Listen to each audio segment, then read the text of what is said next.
Well, hi, everyone, and welcome to what we hope will be an informative, practical, and if we're right about what's coming, a visionary guide to the brave new world of internet and digital technology, a deep dive into the world of AI tools and fact check tech. Say that 10 times fast.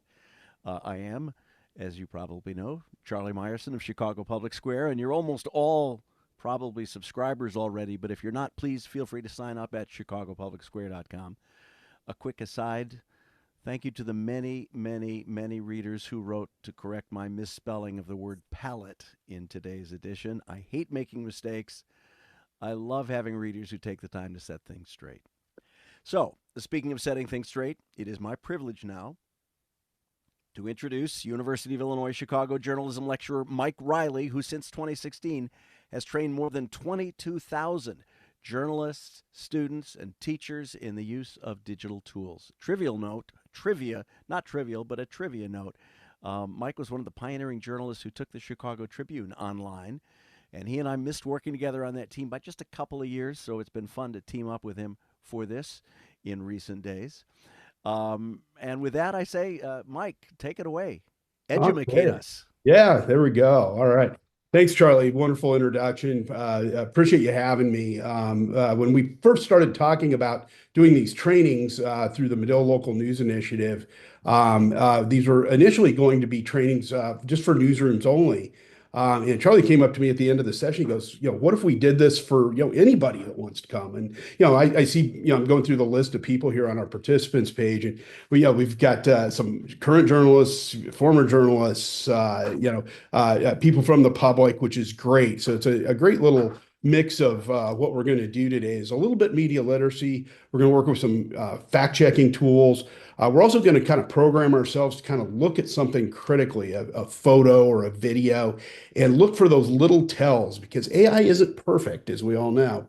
And it still makes some little mistakes in images and in videos that are big tells that really jump out at you if you just give it a little bit better look. And one word of warning, we're going to talk about this more later. If you're ever looking at things on your own, like on your phone in like Twitter or something like that, always take time to enlarge the photo or even enlarge the video if you're able to, because a lot of those tells show up. A lot of times we struggle to see the little AI tells if we're looking at it through a small screen.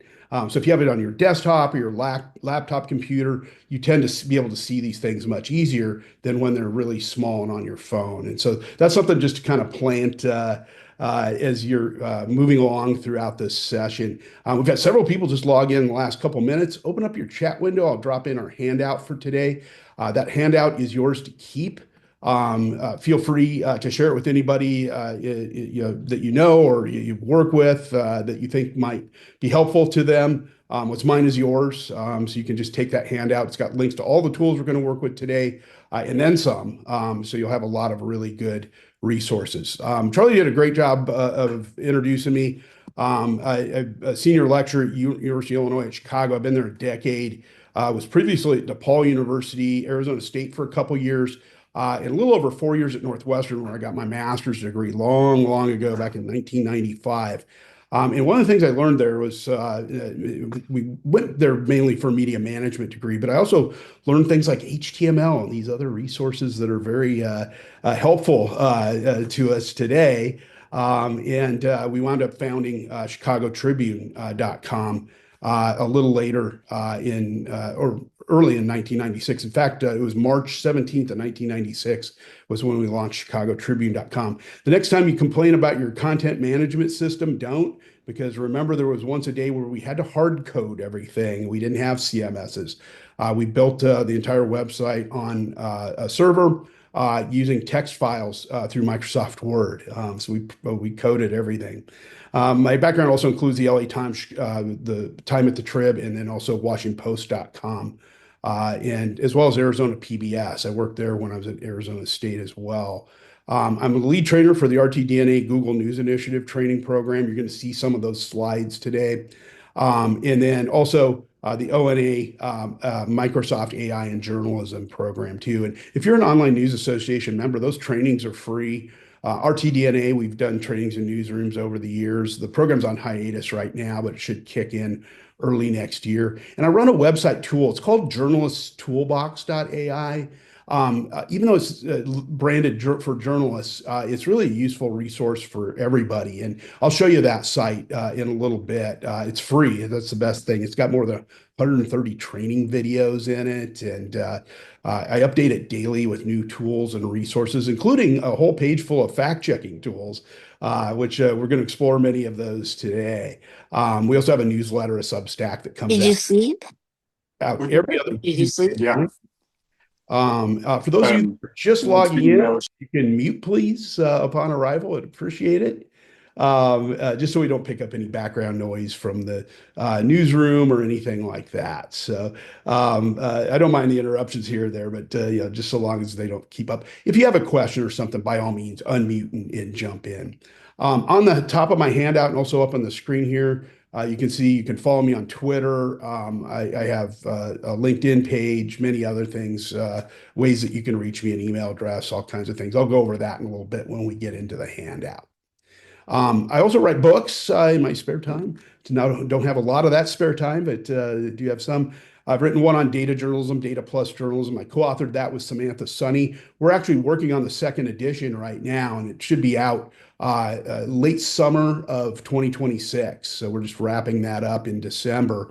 The other book I've written is called The Journalist Toolbox. It's tied into my website, A Guide to Digital Reporting and AI. It's been out for about a year and a half. It's been selling pretty well. They're available on Routledge. If you want to look at Routledge.com, you can find them on Amazon. A lot of times you can find them on the secondhand book sites, especially like December or in June, because the students start to sell the books back, and you can find them much cheaper than the $38 to $40 price range that Routledge sells them for. So I always encourage people, if you're looking for a textbook on the cheap, look in December and look online in December or in June, and you can get a good deal on them. You can get around $8-10, pretty good deal. My students and I publish to a little website called redlineproject.news. We may look at that a little bit later. I'll show you our AI policy there, which is a good thing for every news outlet to have. It's something, if you're a reader of websites, you should see if they have an AI policy and are willing to disclose how they use AI on their website. We experiment with a lot of AI tools there. We cover urban issues in Chicago neighborhoods. We use a lot of digital data and mobile tools to cover it. We do a lot of innovative work. We experiment with a lot of different types of tools and resources. So we're going to kick off with this little graphic that's up on the screen. Okay. And it gives you 9 tips here on media literacy, why media literacy matters. The truth still matters, but finding it takes some new skills. You have to do a little more work as a consumer of the news in order to see if something's true or false. And this applies to mainly something that is being sent to you, maybe an email or tweeted at you, a story or something like that. So how to recognize a fake news story. And this little checklist of 9 steps is a good place to start. Always read past the headline. It's very easy in Twitter, Facebook, LinkedIn, just to hit like on something or share on something. You've never clicked, the link and gone and read the story. You've just looked at the headline. Bad habit of just reading the headline and sharing something. Always read past it and always check and see what news outlet's publishing it. Are you familiar with that news outlet? Do you know who the author is? Number 4 is kind of part of that. Is it somebody you've read their stuff before and you know that they're trustworthy and reliable? Check the publish date and time. This was a big one here in Chicago during the Democratic National Convention. It was also big when we had the NATO summit here back in 2012. A lot of people were sharing posts of, oh my God, look at this dumpster fire. This dumpster's rolling down State Street in Chicago on fire.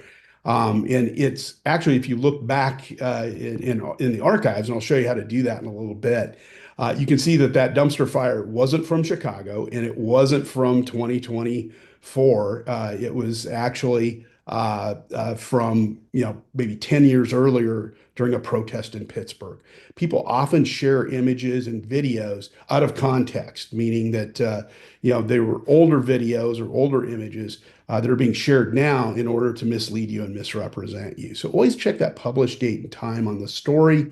And if you're able to look back and find the images and videos and their history, and I'll show you how to do that. It's not very hard in a little while. Look at links and sources are used. Is the information attributed? I do this especially if it's a story about someone dying, maybe a celebrity or a sports star or something. Is it being attributed to an official source, a family member? Are there any hot links out of the story to a background story that's supporting the information in this story that you're reading? Because a lot of fake news stories don't have that. They also have bad grammar. Look for bad grammar, spelling, punctuation. That's always a big clue too that the story might be generated by someone who's trying to mislead you. Look for questionable quotes and photos. The photo doesn't look quite right. Maybe the person in the photo has 6 fingers on their hand or is missing an ear. There's a lot of tells, but look for those photos and any questionable quotes. Would a person really say that? We're going to look at some videos too that have some very questionable statements in them. And the closer you look at the video, you realize that's the person speaking, but that's not what they're actually saying. But beware your own confirmation bias. Most news outlets are covering stories from multiple points of view and multiple angles, and we need to be aware of our own confirmation bias. Whether it be based on political beliefs, other social factors. Step out of our own comfort zone and realize that people have different opinions and are sharing those opinions online. Search, and number 8 is a big one for me. Search if other news outlets are reporting the story. This happened, a few years ago when Kobe Bryant died in a helicopter crash.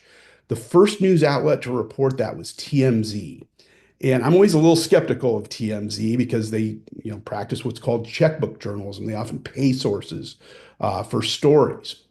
And I just didn't trust their reporting. They just said, according to an official, is somebody with the sheriff's department. Who was it? They didn't name anybody.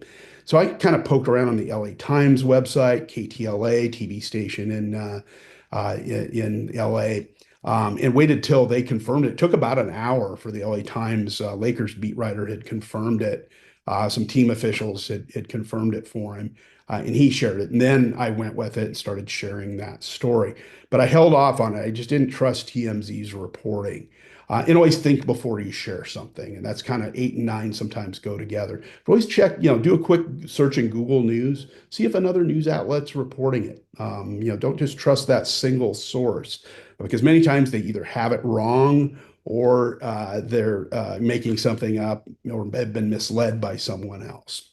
Why do we read beyond headlines? This is a little case study in it. And for those of you that have the chat window open, take a look at this. This is from my hometown newspaper in Lincoln, Nebraska, the Lincoln Journal-Star. Can anybody find the typo in this post? It's a story that was shared to Facebook, showed up in my Facebook post. Anybody see the misspelling? Share it in the chat window.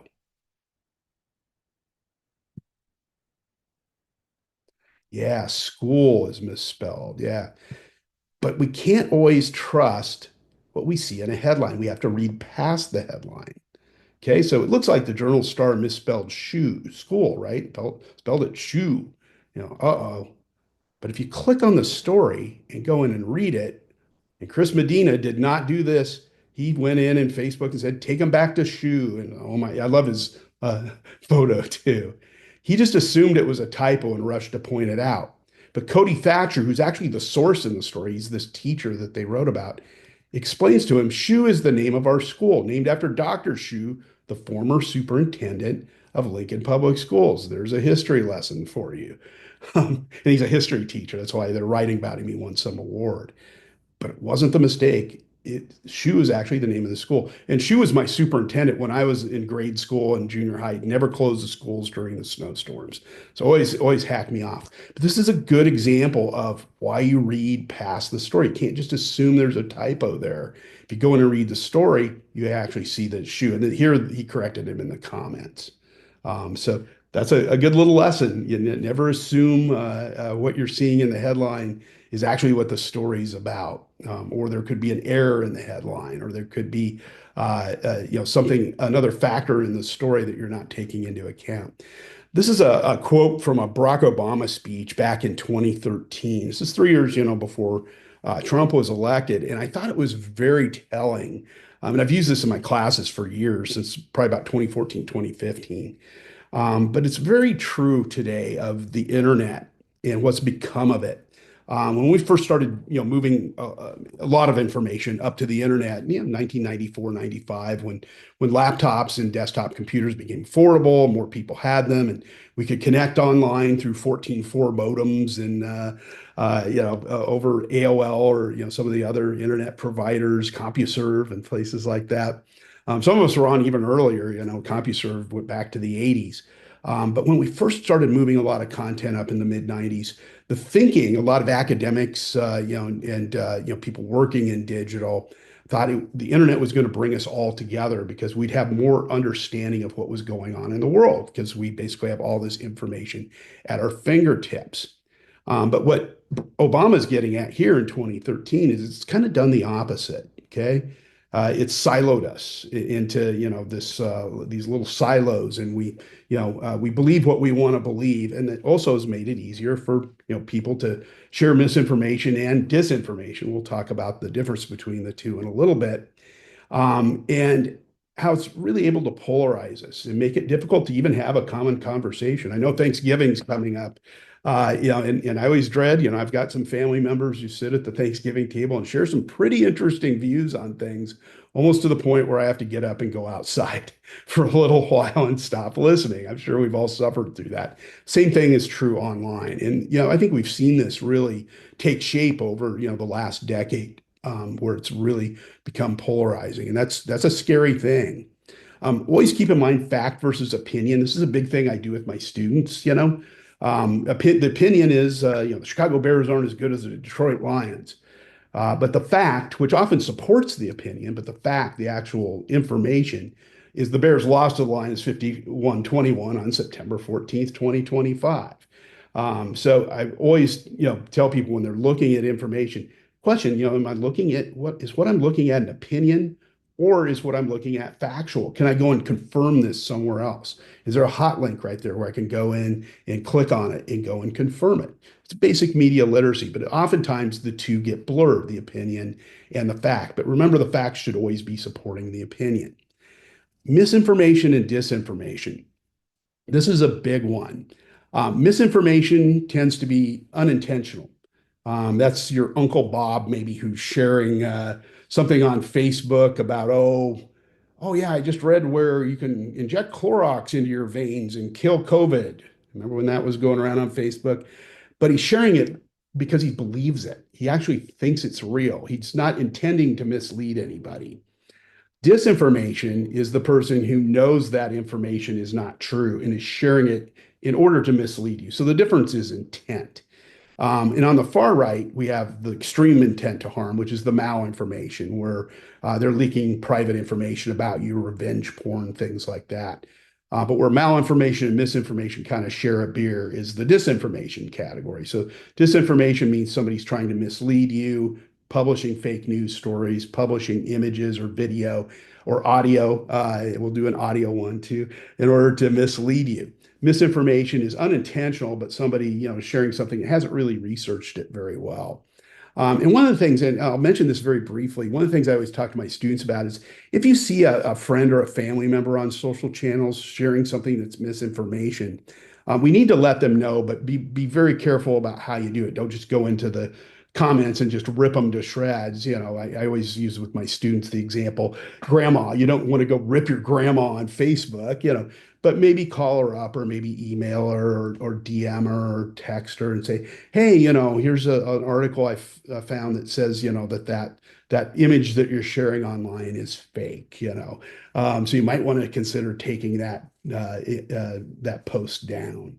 And you can be nice about it, and especially if it's, friend, family member, things like that. So, always, keep an eye out for this type of information in your feed. Also, always check the comments. We're going to do more of this later. The comments often will debunk misinformation stories and disinformation stories video, photos, and so on. Many times, kind of that crowd-sourced fact checking that we all like to see. So always read the comments underneath, kind of like what we just did with that Facebook post. Here's another good checklist. This comes from the Shorenstein Center at Harvard University. It's a kind of a five-step process of looking at an image or video online and running it through this mental checklist before we share it or download it or publish it, republish it, or something like that. Provenance is what I'm looking at an original piece of content. 2 and 5 kind of go together. The source, who captured it? Do I know who this is? Is it somebody I trust or is it somebody I don't know? And 5, why was it captured? And really, what was their motive for sending it to you? Is it somebody with good intentions or bad intentions? 3 and 4, location, date, and time is, I'm going to show you in a tool in a little bit that you can confirm where and when a video image was first posted online. There's some tools that will do that very, very easily. So, you always want to take all 5 of these into consideration when you have something emailed to you or tweeted at you or whatever. Run through this mental checklist. Is what I'm looking at original? Who captured it? What's their motive? And where and when was it first captured and published? Is it current? Did it happen today? Or is it something from 10 years ago that somebody's trying to pass off as a news event or something that's happening today? As far as who captured it, you always want to look at the different roles people play in a news story. And there's more than just these 3, but these are 3 common ones. Is the image that's coming to you from an eyewitness that's showing you the fire in downtown Chicago? Is it an activist? We had this a lot during the George Floyd protests, during some of the ICE coverage here in Chicago. People are filming this stuff. Are they activists? Are they involved in the story somehow? Maybe it's police body camera footage that they're showing their perspective on the protest or the incident. Or is it coming from a reporter who's sent there to cover it in a more neutral way? So these are just 3 examples, 4 if you include the police body camera footage. But there can be many others. It could be the eyewitness. It could be somebody involved in the story, or it could be somebody, a bystander that's just kind of watching it casually, like a reporter would be documenting it. So, fun little quote from Jerry Seinfeld here. My wife and I saw him a couple years ago when we were in Vegas. This is where we start to shift into more of the AI, away from the media literacy. We're smart enough to create AI, dumb enough to need it, and stupid enough to question whether we did the right thing. And we're kind of at that point right now. I mean, you can do some fabulous things with AI. I teach a whole class in it, on how to do some really cool things with it. Editing, you can now take data and move it into ChatGPT, and it'll visualize it for you in a matter of seconds. It'll do some really cool stuff.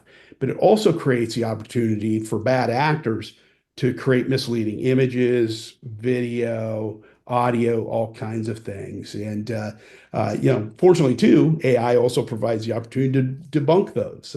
So we'll use some of those tools a little later that help us analyze the information. And maybe if we can't catch the error with our own 2 eyes, we can using AI against itself, which is kind of cool. The other thing I want you to remember as we're talking and looking through all these different slides and examples is to remember that AI is constantly learning. So ChatGPT today is the least scary it will ever be. As we're out at the bars having a beer, AI is learning to make better images. As we're asleep at night, AI is learning how to create better video. It's constantly learning 24/7, 365. When it launched, broadly, it's been around. AI has been around since the 50s, and we've been using it in large language models like Google and stuff like that for a long, long, long time. But when it launched, ChatGPT and all these large language models started to launch in 2021, 2022. They were unfinished products, and a lot of the results that they produced were very poor, largely because of our lack of knowledge about how to write a prompt to ask it what to do. We'd ask it to do too much. But it was an imperfect tool. It was something that wasn't polished or finished yet, but it continues to improve. It grows and learns every day, which is a cool thing, but it's also a very scary thing when you think about the fact that it can create much more realistic images now than it could, say, 3 or 4 years ago. fact checking in an AI world. I'm not making any political statements here, but this was an image that I created back when Trump was first indicted. I created it in a tool called Midjourney, which is an AI production tool for images. It'll create video now too. And I created this image, Trump flees police, and prompted it, added a few things to it, and it produced this image. And the reason I use this here is it has a lot of the deep fake tells in it. And those tells are these little bullet points I've got listed over on the left-hand side. So we'll go through these and kind of look at the image and see what some of these tells are. His eyes are cartoonish and too far apart. That's always a big tell. So his eyes here are very bright blue. They're a little too far apart. And the other thing that'll often happen too, if the image is larger and you can look at it up close, you can look at the image and see, oh my goodness, there's one eye socket that's bigger than the other, or one eye that's bigger than the other. The pupil and the iris and all that, they'll often be bigger than the other one. It struggles with proportion on faces. Same with the ears. Sometimes the ears are lopsided or there's a missing ear. Sometimes they're still shaped like Dr. Spock. It struggles with teeth. If you look at Trump's top teeth here, they're little baby teeth up here. He's missing some chompers. His skin tone, he's orange, but he's not that orange. Also, look at what's in focus and what's out of focus at the same depth. His tie is very much in focus. If you look over here at the suit coat on the suit jacket on the left-hand side, a little out of focus right around the edges there. You can see that the pixels are kind of rough. This is what got Princess Kate in trouble when she used Photoshop AI to doctor some of her family images, and they got sent out over through the media. It was easy to tell. You could see, there was blurry areas on parts of the kid's clothing that shouldn't have been blurry. Look for on photoshopped photos and videos. Many times people superimpose faces on a different body. Look at the neckline and the disproportionate size of the head. That's a big tell for those kind of old school photoshopped images and videos. Um, Oftentimes in crowds, people will be repeated or even dressed alike in the background. The lighting is inconsistent too in these, and the shadows are off. If you look at the ground here where the officers are running, it's just one big dark blur underneath. It doesn't really reflect their shadows. This is true if you're ever watching a Marvel movie and you break it down frame by frame. Watch the fight scenes. They never get the shadows right. Even CGI struggles with this, not just AI, but CGI as well. It struggles in green screen. We're going to break down some videos in a little bit that'll show the inconsistent shadows. Look for erratic movements. Lip sync is off on audio. That's a big one. Yeah, pixelation in the background on video. It looks like little tiny white flash bulbs going off. And if you slow the video down, you can see those little flash bulbs going. So these are some of the little checklists that you go through. Okay, let's put this to the test. We'll do a little interactive exercise here. If you can open up your chat window. But look at these three images. They went out over Twitter, and I actually pulled them off of Instagram. It was just a couple years ago. It was on Black Friday, and as we all know, there's usually those fights that take place over, products in stores, people wrestling over a TV or something. But these images were fake. They were created in Midjourney, circulated pretty widely on Twitter. And a lot of media outlets shared these, retweeted them, liked them. People commented on them. And the reason they were doing this and sharing it so widely is they were looking at it on their phone and they couldn't see the imperfections. And these are a little bigger here. Okay. So look through them and either unmute or jump into the chat window, might be even a little better, and tell me why you think one of the photos is fake.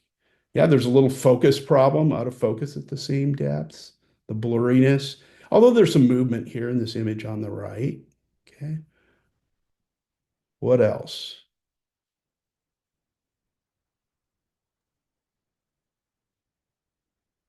Black Friday typo. Jason picked up on that. Yeah, it misspells words all the time. Friday's misspelled up here. And also, the dollar sign's $38,000. I don't know of anything at Best Buy. It's Best Buy's messed up on the door. Yeah, you see over this door on the right-hand side. It just has gibberish text on the door. It's bent kind of funny. Yeah, the dude, Jamie, this is a big one. The guy with too many arms and legs. I had a student call him Octopus Man a few weeks ago. Yeah, he's too many arms and legs, fingers too. Yeah, his foot is really long, or leg is really long, and his foot is kind of whipped out funny there. Okay. Too many people in left image. Yeah, I mean, you can have a large crowd in there, especially if it's being looted sometimes. Um, the gibberish text, that's a big one. And really all you need is one of these, imperfections to know that, oh, what I'm looking at here is not real. And I probably would question the credibility of any of these. The middle picture looks like multiple poses of one guy in the gray hoodie. Good catch. Gray hoodie all throughout this center picture. It's a little hard to pick up, but you can look in the background. And a lot of them are dressed alike, the gray hoodies, and also these dudes in the white sweaters and black pants up front, although they could be workers, but they're all dressed the same. And I've had people point out too, the photo on the left, there's a lot of red or maroon hoodies. If you look closely throughout, it kind of sprinkled throughout. It's a little hard to see, but they're there. Okay. What about this image in the middle? We picked out Black Friday as being misspelled, so we got that. Anything else that's peculiar about this photo?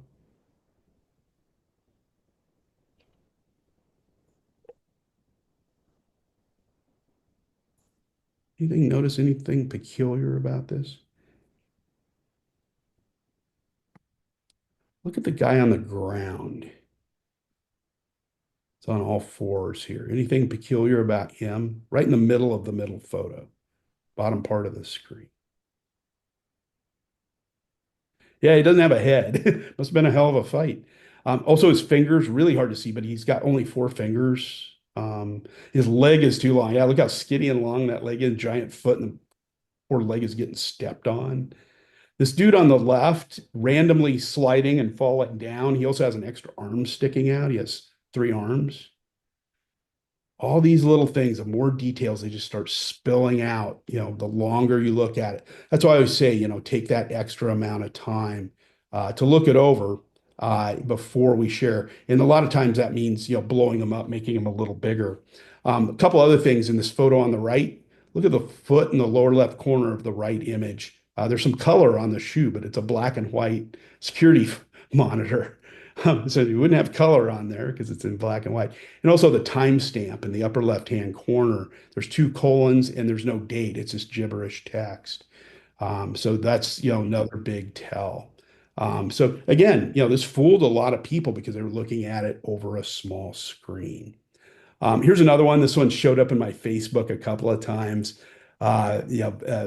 Peyton Manning's community service work, and it was trying to get people to donate to this fake charity, and they were spreading it around. Oh, give money to Peyton so he can help kids. Anybody that's seen Saturday Night Live knows better. Anything you notice about these photos? Is there anything in here that you look at and you're like, this might not be a real photo? Midjourney, Scott, is a tool that you use to create images. There are many tools that'll do it. Sora, you can do it in Adobe Firefly. There's many tools. Yeah, the girl's not sitting on anything. Yeah, she's holding this, little basket here, but she should have a stool underneath herself if she's sitting down. What else?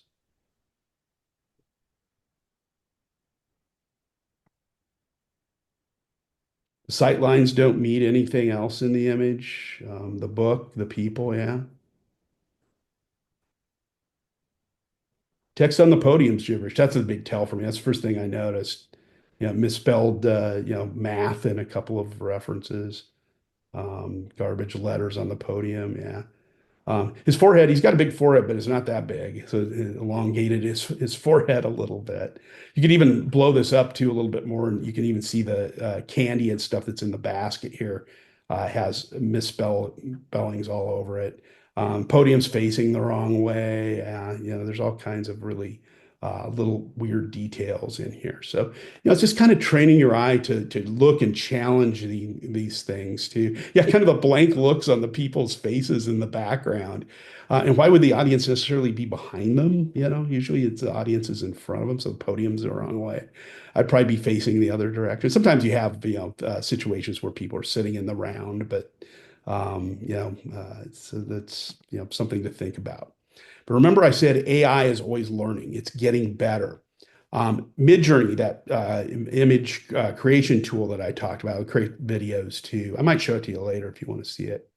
Um, uh, if you went into Midjourney in August of 2022, not long after it came out, a few months after it came out, and you typed in a prompt that said you wanted an image of a young woman in short blonde hair, in late 1800s clothing, you got the image on the left. Okay, not a very good one. You could tell it's fake. But a year later, the exact same prompt, the exact same words in Midjourney produced this image on the right.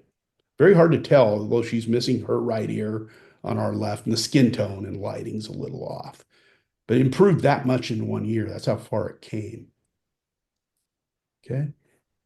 Here's Midjourney version 1. If you ask for an image of a portrait of a West Virginia coal miner, this is what it gave you in the first version of Midjourney in February 2022. It wasn't very good.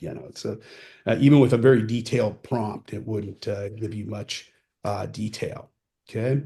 So that's version 1. Version 2 wasn't much better. That poor guy's ear. Version 3 started to take shape. You started to see, a little more focus on the face, but still clearly a deep fake. The big jump came between version 3 and version 4 in 2022. This is the difference between just those few months. So by November of 2022, just about 3 years ago, this is what you were getting if you asked for a portrait of a West Virginia coal miner. Kind of looks like a Norman Rockwell painting, but the face really has great detail in it. But you can tell by the lighting and the skin tone that this is an illustration of some kind. It's not an actual photo of someone. But it kept getting better. Same prompt in each one of these by version 5. Version 5.1, you see the pores in his skin, the detail in the beard. A couple years ago, this is what you got. It improved that much in just a little under a year, or a little over a year and a half. Look at that. And last August of 2024, when 6.1 came out, I put the prompt in and it gave me these images. Same prompt. Very hard to tell. A little bit with the skin tone and lighting. This guy's ear on the left is a little too big. But some of us have funny shaped ears, but still, it's getting that much better. Okay. So this is all the bad news. AI is getting tough. It's getting tougher to give it what we call the eyeball test, which is what we've been doing. So it's getting better and improving. But there's good news too. Okay. Remember, I told you guys look at the comments underneath posts on social media. This is something that X and Twitter actually have done right. I've all but left X and Twitter or X Twitter. But they do now provide these social or these AI generated summaries underneath the posts. And what they do is they go through and they summarize what the commenters are saying. Many times, the fact check comments can get buried under a bunch of comments in a post. And this is one this guy had posted and implied that Fox hadn't covered the Trump indictment, or Trump guilty verdict, excuse me. And they were covering it. And this is, some fake post that this guy had generated and posted that they were, sharing Taco Bell menu items being removed. And that wasn't the case. And the readers were fact checking it down below. And this swept up all of their, rebuttals and summarized them right here. So you could see, Fox did cover Trump's guilty verdict. You could click on this and go read it. The screenshot about Taco Bell's menu changes is actually from like 4 years earlier. So they were trying to attack and mislead people into thinking that Fox News wasn't covering it, and they were. This was a post from Rick Scott. I saw this. This was one of mine. And just a few days later, a few weeks later, I guess it was, after he voted against the right to IVF bill. He put up this post in this video, which kind of implied to people that he was supportive of it. He wasn't. And the readers debunked it. They went in here and replied, Rick Scott voted to oppose the bill and, provided a Washington Post story. And AI picks up on this and summarizes them, drops them underneath it.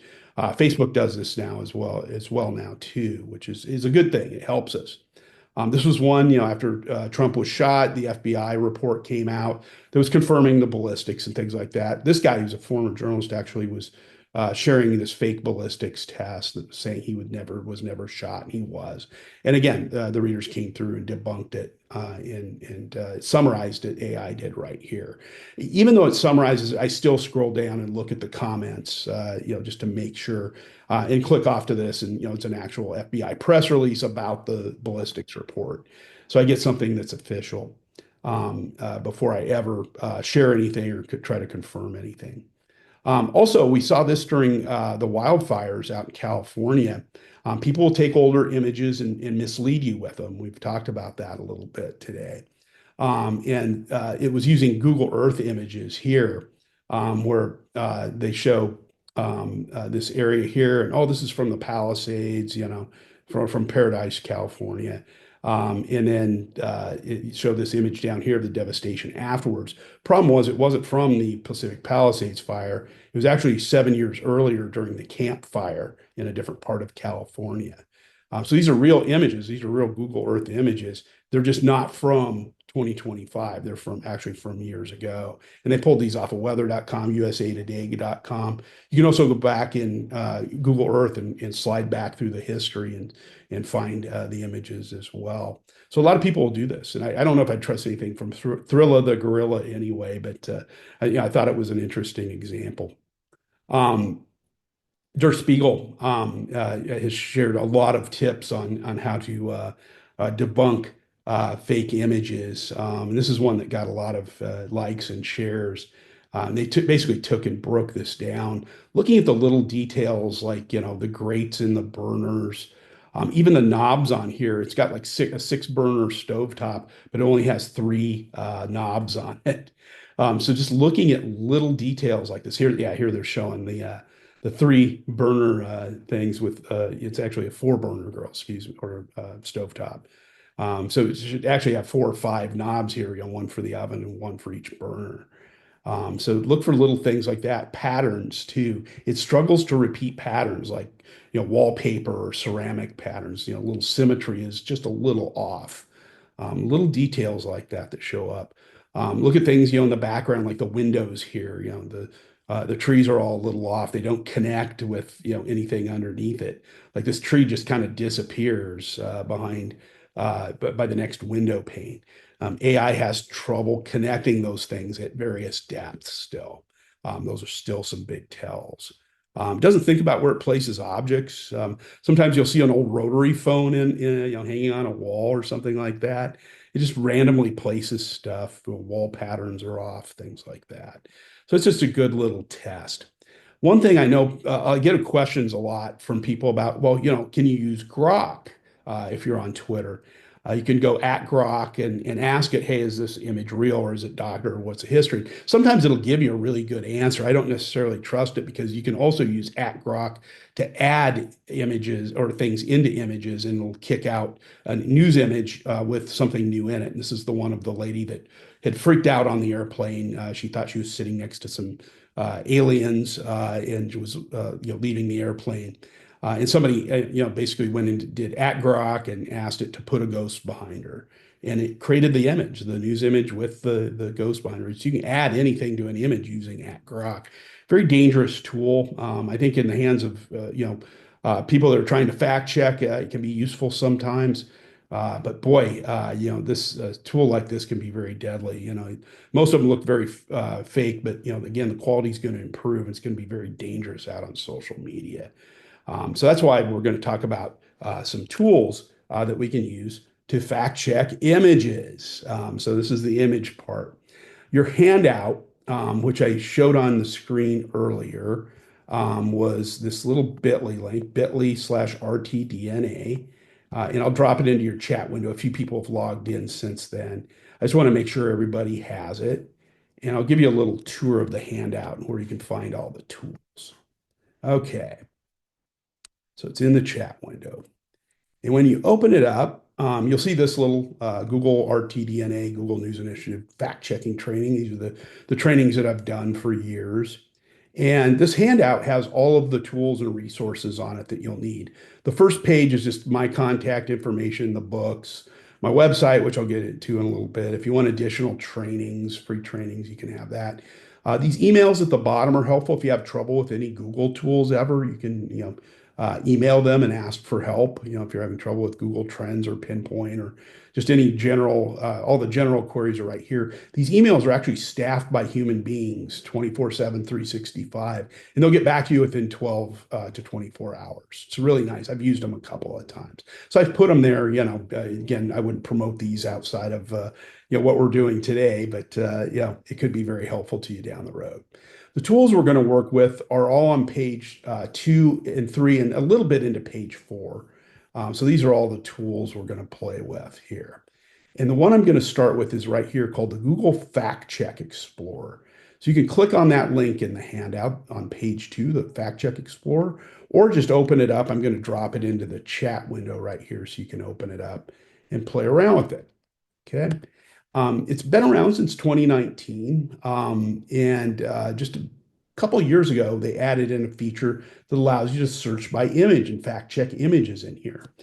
This will also work with video. If you do a screen grab of one frame of the video, it can go back in time and tell you when and where that video has appeared and first appeared online, which is very, very helpful. But the first part of this I just want to show you is their basic fact checking tool. Anytime I open this up, and I usually look at this first thing in the morning because I want to see, if any fact checks come in overnight while I was asleep. And it is international. And what this tool does is it tracks fact checks and on any social media post, on any viral video or viral image, news stories, blog posts, and allows you to search for them. You might have noticed in Google News, if you call up a news story, you might see a little bullet point under it, and it says in all caps, Google fact check or fact check. And then it links off to a fact checking organization, like Rappler or Snopes or PolitiFact here in the US. Washington Post does fact checking, USA Today, several other media outlets, even local TV stations do fact checks in here. All of these fact check organizations that are listed here are all part of the International Fact Checking Network, IFCN, which is part of the Poynter Institute, journalism think tank down in Florida. So you can go in here and you see, okay, here's a recent fact check on from PH News Today about COVID vaccines.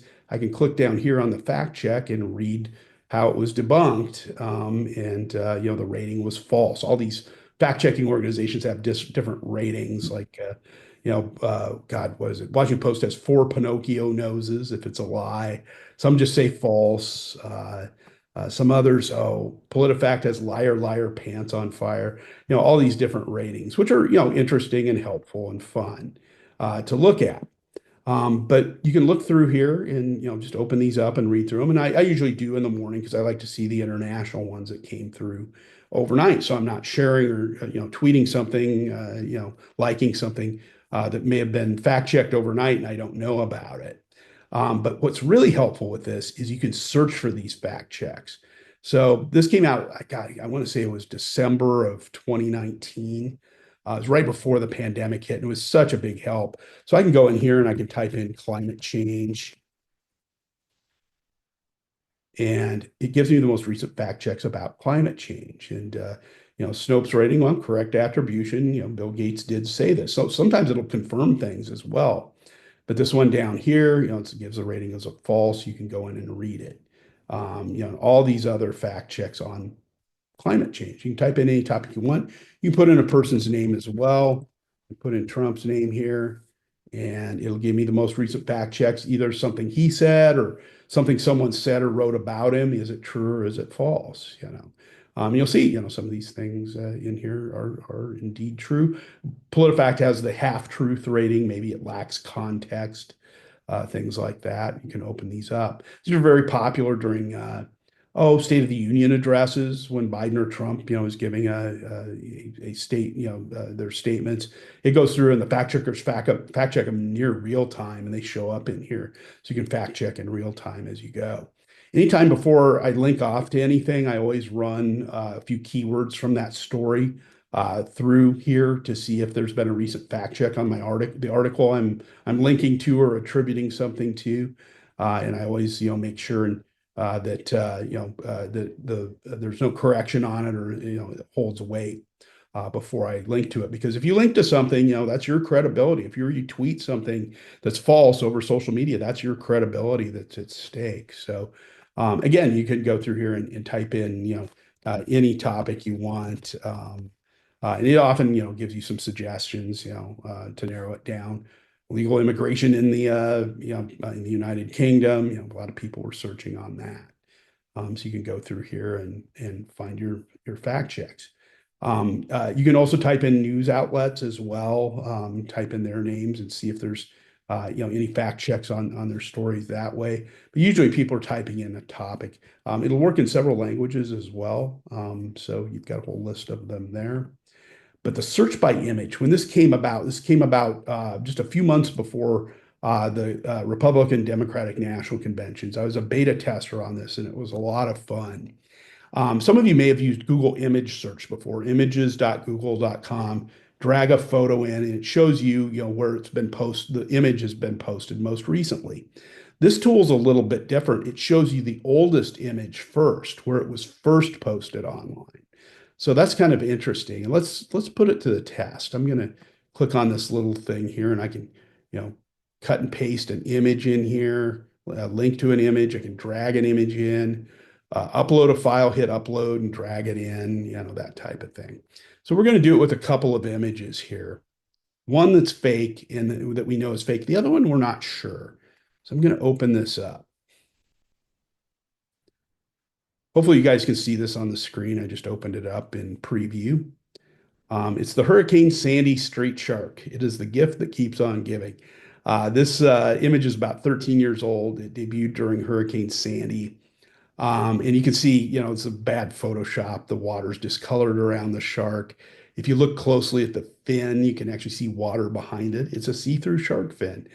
It's just, one of these images that keeps showing up in every hurricane. Every time you see a hurricane story, somebody's sharing this image somewhere on social media, but it's fake. So I want to show you what it looks like when you load a fake image in here and the type of result you get. Then we'll do one where we're not so sure. So I dropped it in here. If you couldn't see it earlier, you can see it now.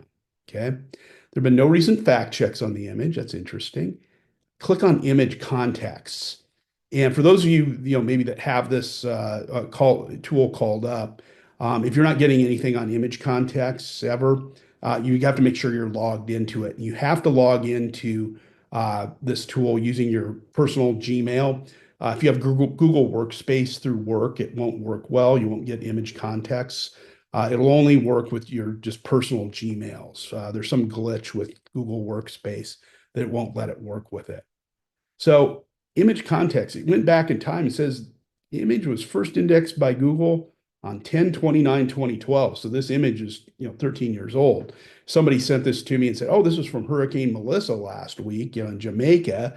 I'm going to look at this and go, "Well, first of all, houses don't in Jamaica don't necessarily look like this." And two, I'm going to run it through here and see that this image is 13 years old. And down here it shows places where it's been published. Shows keywords people were using to search for it. Now, if this was really from New Jersey, Hurricane Sandy, this was, supposedly a street in New Jersey. This is how it was first shared. I would go down here and I would expect to see, New Jersey papers, the Star Ledger or the Asbury Park Press or the New York Times maybe picked up on this. But I'm seeing, a lot of, posts here, that have nothing to do with that. So I'll open up this one from The Verge. And this is, during Hurricane Sandy, misinformation and fact checking on Twitter. And there's actually a story about this fake image, and they write about it. You can get context by reading the story and seeing the, historical perspective on the image. So, I can go through and open up all these others and, they're all going to say the same thing that they're, a story about fake images. And, even up into 2024, 2025, there's people are still sharing it and using it as an example of a fake image, because it keeps showing up all the time. So that's one image. Here's another one. Let's give this one the eyeball test. We've looked for fake images before. Hopefully you can see this. Okay, it's in preview. If you go into chat and look at this image, it's a giant beach ball rolling wild through the streets of London, chasing cars and small children. Let me know if you think this image is real or fake. Just type real or fake into the chat window or unmute.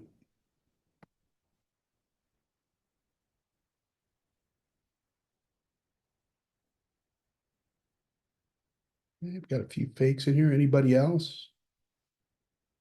Okay, 5 fakes. Okay. One person, maybe it's real, thinking maybe it could be real. We got a rake in there as well as a fake. Anybody else? All right. Well, I look at this image and God, yeah, is it a sculpture? Could it be real?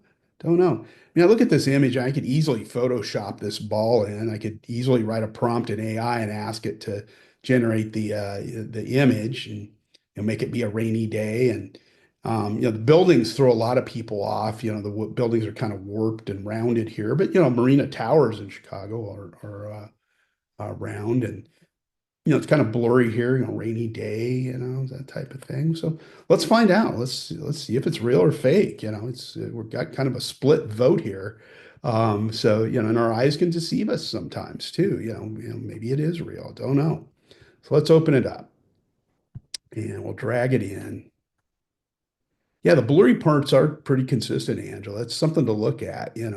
But AI can do a pretty good job of that at time to time. It's a big tell most of the time, but sometimes it gets it right. No recent fact checks. Okay.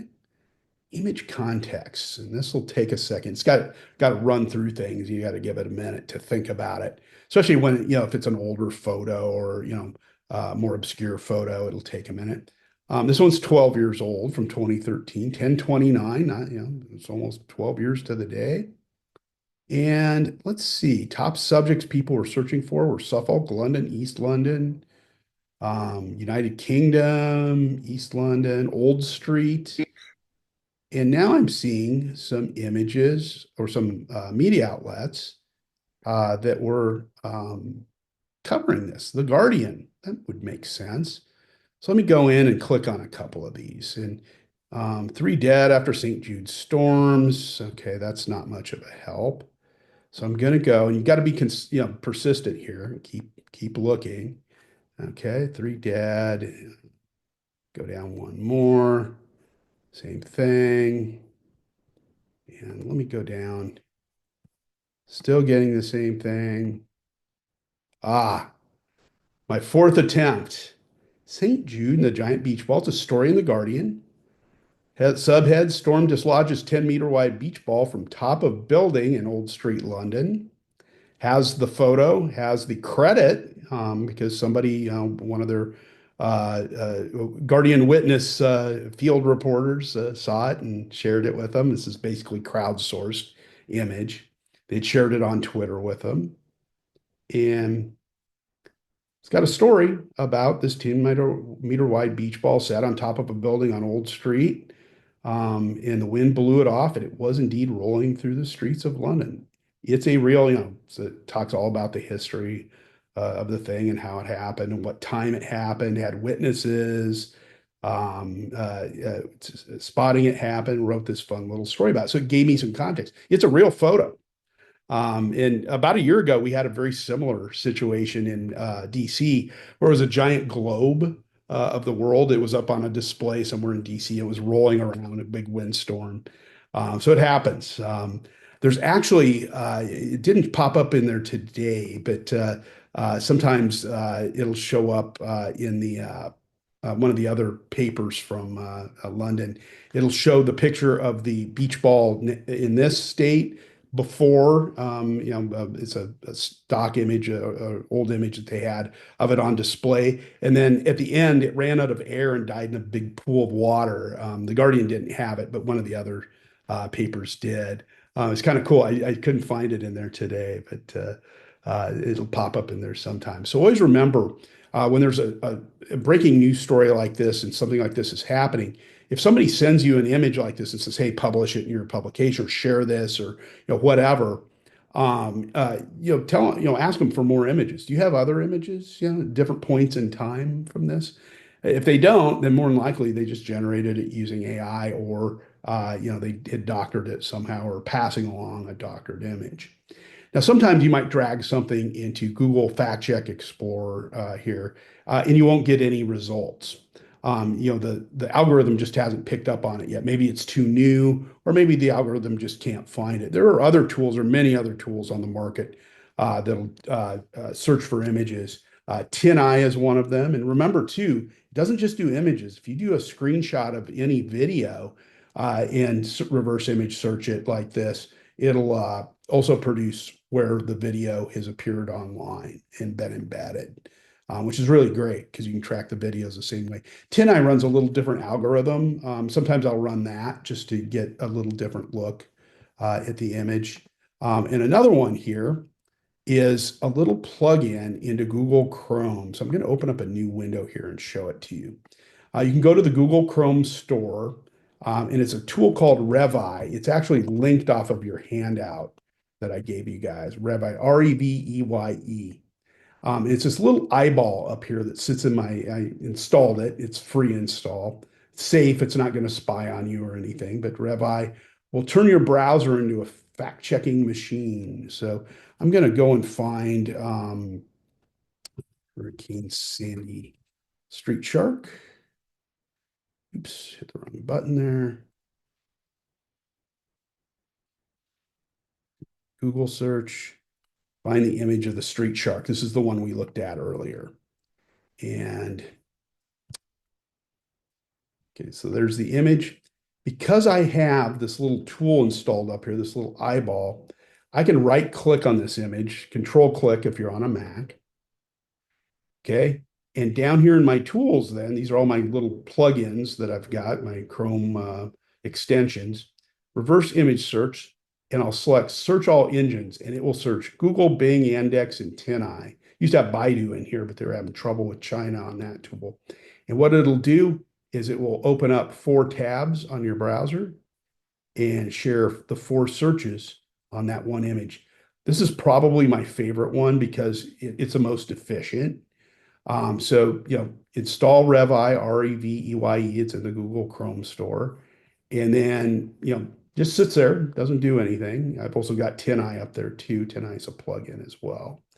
And then you can right click on any image, control click if it's on a Mac, and pick the eyeball. I always say choose the Revi eyeball, and it'll produce 4 different searches. And you can be very thorough with this because it's running different algorithms. So I'll go in here and find it. Google Chrome store. If you have any questions, jump into the chat window. We're about a little over halfway done. And I'll type in Revi, Reveye. There it is. And you just hit the install button up here. It's built by a company called Squabble. Builds a lot of different tools. And I'll drop the link in here into your chat window. It should be on your handout as well. Questions? Anybody? Okay. So images. Another little tool that you can use to test your skill at recognizing AI images is this one called Which Face is Real? I play this every lunchtime, every Friday for about 10 minutes. And it helps make you better at recognizing AI images by looking at faces. It gets tougher as the longer you play, and really, really good exercise. And you have to click on which person is real. I want to answer this question in the chat first. And then, we'll play this for a minute. How up to date are these image searches? For example, imagery from the Ukraine, Russia, or Israel, Palestine attacks. Yeah, if it's been posted online and typically in the last hour or two, it's going to show up in the image search algorithms. So it's not like being loaded into a database. It's running an algorithm that's going across the internet to find it. Yeah. So it's pretty up to date. Now, like if it's maybe a fire that just broke out in downtown Chicago and a few people have shared it on Twitter, it might take a little while for it to catch up with that, an hour or two, but it'll eventually show up in there. Okay. But good question, how current is it? So yeah, let's vote. Do you think the image on the right is real or the image on the left? Which one's real? Jump into the chat or unmute and shout it out.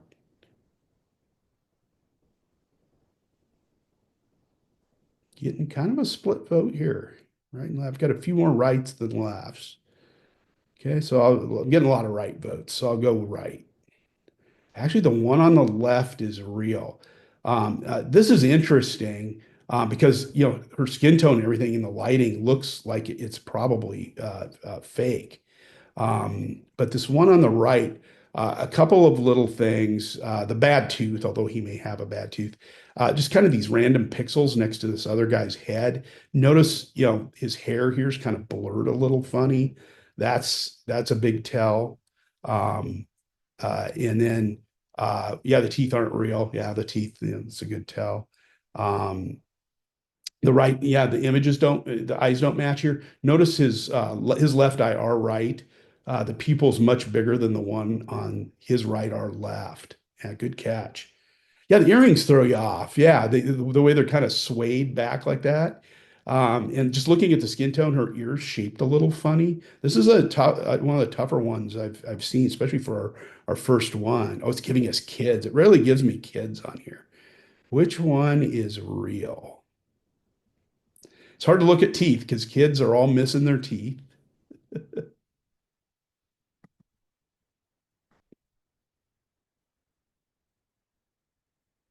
Seeing a lot of lefts. Get on the left. Yeah, the filters question is always a big one, Sabrina. Yeah, somebody could have, maybe run that image through, like an Instagram filter, a sepia filter or something like that. Most of these aren't, but that one looked like it could have been. That's what threw me off a little bit. So I'm getting a lot of lefts, a couple of rights, but we're going to go left with this kid, and we're right on there. Um, uh, Kid over here, the eyes are about the same size. This one on our right, the kid's left, is a little bit smaller. Um, let's see what else. Down here, kind of on the front of the body, this is kind of some weird pixels right here. I can't really tell what this is. That throws me off a little bit. Poor little bugger's a little bit cross-eyed too. So yeah, that's really the only tells I can see on this one. The ears right down here at the bottom of her right, our left ear. There's some bad pixelation there. It cuts up into the ear, so it's got some black that cuts up into this ear. That's probably my biggest tell so far. Yeah, yeah, the shadows too. The shadows of the kid on the photo on the left. So yeah, the lighting on the left seemed realistic. Yeah, sunny day, it's shining down on him. They didn't fill flash it or anything, so the shadows would show up that way. It makes sense. Yeah, yeah. The ear on the right doesn't look formed right. Yeah, this little glitch here. Even this our right, her left here, it seems to be both a little bit off. Yeah, the pixels in the ear hole here on her left ear, our right, seems to be a little off. So those are some of the ways that you can tell. And just practicing with this, just sitting down for 5-10 minutes, once a week, really, really helps you get better at identifying some of those flaws. It's just repetitive. It's like working out. You want to make your muscles stronger. You go lift weights. You want to make your mind sharper at catching this stuff. Just go give it a little bit of a workout. So really good there. Um, let's go back to, I want to show you Journalist Toolbox real quick before we jump into the video fact checking. This is a website that I've been running for the last 29 years. It turns 30 years old in January 7th. I refocused it a couple years ago to focus more on artificial intelligence, on AI tools. It's paid for by advertisers, Roll EIQ, Noda advertise on my site. And it's helpful for journalists, but really anybody that wants to work with AI tools, including fact-checking tools, some of which we're working with today. You can see right up here. Um, AI fact-checking tools. I'll list the tool and a little summary about it. Some of these are trainings and training videos. I have training videos that are in here that I embed in here. That they run about 5-15 minutes long if you want to get caught up on a new tool and you have a few minutes to kill at the end of the day. Run it through here and play one of these videos. Most of them have a little exercise on how to use the tool. Most of the tools in here are free, or at least are free and have paid upgrades. Very rarely do I put a pay-only tool in here. They're priced right. Along the right-hand rail, I've got a series of resources here, training videos, newsletter, and a custom GPT. The training videos are on my YouTube channel. So if you click on this little link where the training videos are, it'll take you to this page. It has the 130 training videos on it. They're AI tools, but I also have other resources as well. How to edit video and audio on your phone, how to create graphics and charts. A lot of really, really cool stuff. If you want to learn how to use Midjourney or any of the image or video creation tools, they're in here as well. Take advantage of these. They're free. They're very short. You can subscribe to the page, and it'll give you an update whenever I add new tools in here or videos in here. Usually do a bunch of them in December and a few more over the summer. So you'll be seeing a few more pop up. You'll get a little alert if you subscribe, and it's free to subscribe to this. It's no charge. The newsletter is a Substack newsletter. It's free. It comes out every other Tuesday. I'd like to move it to weekly next year. We'll see. Um, and you can go in, and it typically focuses on one tool. Comes out every other Tuesday morning around 8 a.m. Central Time. This one was about using the Wayback Machine in some different ways. Wayback Machine is the Internet Archive. You can go back and see what the Chicago Tribune's website looked like in 1996, or what Microsoft's website looked like in 1994. Or you can even, I've got some examples in here of Microsoft, the Facebook, what it looked like as the Facebook, even my old website when it was still in its younger years. It's got some other tools and resources in it, and it always ends with a quote about AI. You can get through this in about 5-10 minutes maximum. It's a very short newsletter. And I usually try to center it on something that's current, a current tool, something that's new in the industry. Sometimes it's off of a news event even. Last summer, I wanted to teach myself how to create a custom GPT. Custom GPTs are tools that you can build into Chat GPT. So I built one for the Journalist Toolbox. You can go in here and write a prompt for it. I'll drop you the link. And what it does is allows you to go in and ask a question of my website. So what are some good tools for building realistic images? And I've trained this to only go into my website and pull out the best tools for creating images. And it gives me Midjourney. It gives me DALL-E. This was part of Chat GPT. Runway has pretty good image. Leonardo, Adobe Firefly. These are the usual suspects. And I've trained it to give the answer as the name of the tool, the link to the tool, and then the summary of the tool. So it's a little easier than scrolling through that big wall of links that I just gave you. The custom GPT can do it for you, or you can type in here, give me 5 really good tools for creating infographics using AI. And it'll go through my site and pull the best tools out. It does a pretty good job of it too. I did some testing on it. I set it up and had to do some polishing with it. So I released it and asked some of my friends in the industry to go through and evaluate it. And I went back and did some tinkering with the building of the tool. You can update them at any time. Custom GPTs are not hard to build. I'll actually have a training video up on it in the very near future. So that's pretty cool. So take advantage of these free resources. If you want to learn to create video or audio using AI, if you have concerns about people writing using AI and turning in press releases to you or information that was written by AI, there are tools that will detect it. If there's interest at the end, I can actually demo how you use that. I use that with my students who try and write term papers using AI, because we don't allow that at our school, and I catch them doing that. So, really good AI tools that will combat AI, because all those tools that I just showed you for the images are AI-driven tools. Those algorithms are all driven by artificial intelligence. Let's talk about fact-checking video now. We talked about being able to find videos online. If you just do a little screenshot of one frame of a video, you can track where it appears online. That's cool. So what else can we do for fact-checking video? Well, YouTube videos. When you go to move video up to YouTube, and this was a great addition, they did this a couple years ago.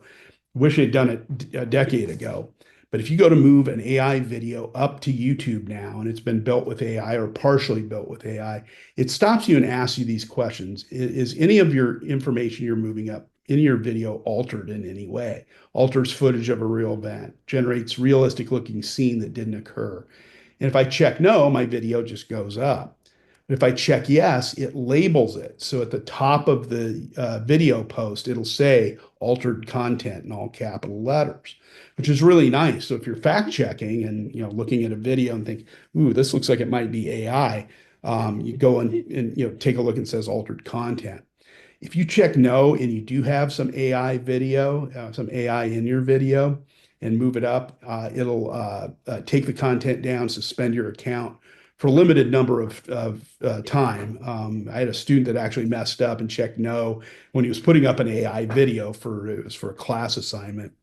And the poor guy had his account suspended. He was worried. But we wrote to YouTube and said, hey, you made a mistake. You can restore the account. We'll go back and relabel it, because you can go back in and add in the label. So somebody that's fact checking, this is very valuable because you can see it's marked across the top, altered content. So always look at a YouTube channel. Anytime you go to share something that's from a YouTube channel, look and see if the channel's verified. It'll say up here if it's verified or not. View their related content. What are some of the other videos that they posted? A lot of times fake videos, it's the first video that's been posted to that YouTube channel. So that's going to be a big tell. You can contact them and also see what other social media platforms they're on. If this would be a fake economist page that somebody's setting up, it probably wouldn't have all these social channels on it as well.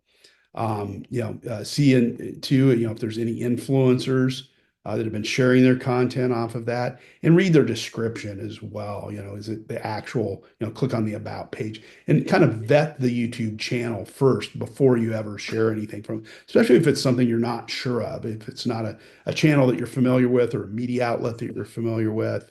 I look through their playlists too. A lot of times the newer accounts set up don't have any playlists, and those tend to be the ones that are, the fake news channels. A lot of them get taken down now. We call them AI slop video sites. A lot of those are getting taken down pretty quickly. There was one up here during the Diddy trial that was sharing dozens and dozens of these fake videos about the Diddy trial and who was involved. And eventually, there were so many complaints, YouTube, just had to take it down. But did a lot of damage in the interim, that people were putting up these AI slop videos. We call them slop videos. So that's a good place to look at. And let me see, I might have some of the Diddy stuff. Yeah, here's the top 15 Diddy videos from 26 channels. And look at the millions of views they were getting. It's all this stuff about, Usher testifying, all this stuff. And all this was fake. Not one thing was true. This came from Craig Silverman, who runs a newsletter called The Indicator. You can subscribe to it for free off of my website. I have it on that fact checking page. Craig is like kind of the godfather of fact checking. He's worked for ProPublica, for Vox, and he's actually edited a book called The Verification Handbook that's really good. It's a free book, and I'll share it with you a little bit later. But here's the PacGov update YouTube channel. It was taken down, as a video slot page. I forgot saw these slides up, but you can see these videos. That people were believing these. They were getting comments, likes, lots of shares. with a lot of false claims about, a lot of really well-known celebrities. So they eventually, had this one taken down. Fame Fuel was another one had that got taken down. Also, be on the lookout too for what we call pink slime newspapers. These are email or paper print newspapers that are actually mailed to you through snail mail. They're very common in the Chicago suburbs. I've got a couple of copies of them. I've had my students bring them in from time to time. And they look like a real newspaper, like a whole big broadsheet newspaper. And it'll have like quote local community news in it, things like that. But a lot of them are fake stories and are spreading propaganda. And there was one that was put out by Dan Proft, who's a conservative activist. He went to Paddock Publishing, which is the Arlington Heights Daily Herald, a couple of years ago and did a complete smear campaign on J.B. Pritzker. Had all these stories about, things J.B. Pritzker was supposedly doing, and he never did any of them. So be on the lookout for those print newspapers that just show up for free in your mailbox. And do a little search on the name of the publication. Usually, people online will go in and will debunk these pink slime papers. They call them pink slime because pink slime, of course, is the ingredient that are put into McDonald's hamburgers, all the preservatives that are put into them. So these are publications that are sent to you, and they're disguised as a local newspaper. They have different names on them. Sometimes they're by suburb as well. Just be aware of those. I wanted to mention the pink slimes as well. Okay, so video and the pink slime newspapers. Let's take a look at video fact checking. There are tools that are out like Sora. Comes from OpenAI, where you can create very realistic looking video and audio or videos with audio in them now. Google Veo also does this. You can create very realistic looking videos and piece them together. You can upload images and tell them, to animate this person and have them saying something if you load a script in with them. Um, uh, you know, put them out in 720p video quality. For paid versions of these tools, you can put out 1080p quality video, very realistic looking video. And on my toolbox video page, you've got dozens of these types of creation tools. There's many of them on the market. Google Veo and OpenAI Sora are two of the biggest ones that are out there right now. And also Midjourney for images. That's another big one. So you can create these videos, and yeah, they're fun. There's even a Sora phone app now that you can download in the App Store and use on your phone. And you can actually even orally dictate these little prompts in, and it'll create the videos. And they're fun. You can do some silly things like this. But again, in the hands of bad actors, it can make people say things and do things that they didn't really do. Well, what do you look for in an image or video that might be fake? Well, sometimes you can use your own two eyes and look for things that are little pixels. It's called pixelation. And sometimes you can see it like in the spokes moving on her wheelchair there. You can see these little white flashes, and then the spokes never move. That's pixelation that's happening there. But sometimes the frame rate of the video is moving so fast that you can't tell. Like this video, it just looks like these two people are sitting here talking. The frame rate is so fast that you can't see the little white flash bulbs going off if there's not enough motion in it. So you have to slow the video down. And you can slow videos down in YouTube. It's very easy to do. You just use your period key and your comma key on your keyboard. So I'm going to play this video. This is actually a video that was created with green screen, not AI. But I'm going to play through it. And this one went viral years ago. And it was a bunch of Montreal film students that created these giant golden eagle flying down and picking up this little baby and flying off with him in a park in Montreal. And this went viral. A lot of local news stations picked up on it. Flies off with the little kid and drops it. Oh, and there's a little guy. He's okay. He's got his Elmo hoodie on. He's fine. Well, when you look at this, it's kind of one of those, oh my God, too hard to even believe this is real because it isn't. And not long after this went viral and media were sharing it, a bunch of film editors out in Hollywood were on Twitter making fun of people for believing this because they knew what to look for. They looked at the shadows and they knew if you broke it down frame by frame, you could see the mistakes in the shadows. You also could see if this was an AI video, the pixelation, the little frames, little white flash bulbs going off. So let's slow this video down. And I'm going to stop it right where the bird starts to swoop down. I got to back it up a little bit here. So right where the bird starts to swoop down, we're going to look at that area. Okay, so the bird's right here. Let's look at the shadows here. Looks like late afternoon sun, and the shadows of the trees are coming right to left here, pointing out right to left. Okay, the shadow of the person walking here goes right to left. The bird shadow is very tiny, but it's way out there. It goes right to left. But look at the tree in the background. The shadow's pointing at you. That is physically impossible unless we have two suns. So something to look for. And again, this is very detailed digital forensics, but boy, is it a big tell if you slow it down and look at it. So I'm going to use my period key to play through this slide by slide. So I'm going to click in here. I'm going to play through it slide by slide or frame by frame. And it becomes even more evident as the bird, by the way, it's a hawk, not a golden eagle that's in this. And now we see the birds over here. And suddenly, the tree shadows are still pointing this way. But look at the mom's shadow, the baby shadow, the bird's shadow, and the person walking, their shadow. It's all going left to right. Again, physically impossible. We'll keep going here.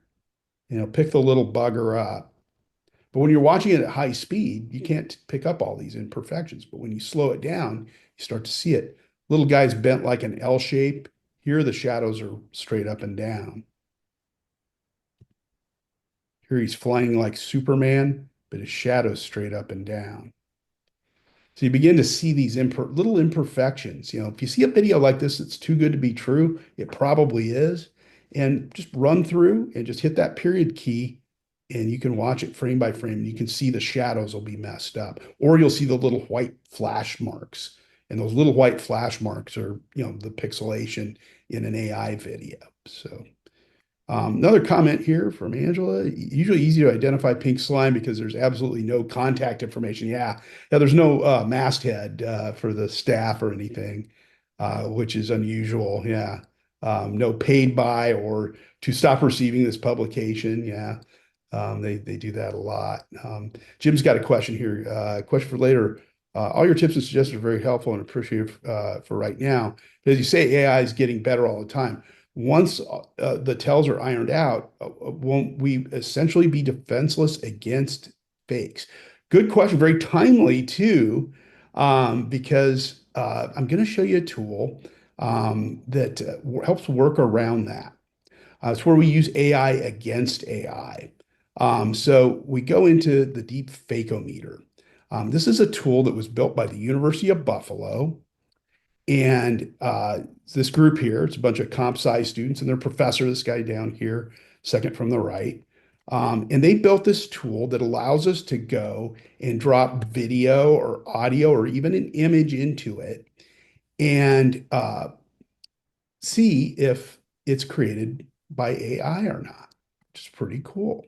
So I'm going to log into this, and I just I'll drop the landing page in here for you. You can subscribe to this for free. You just have to create a login is all you'd have to do.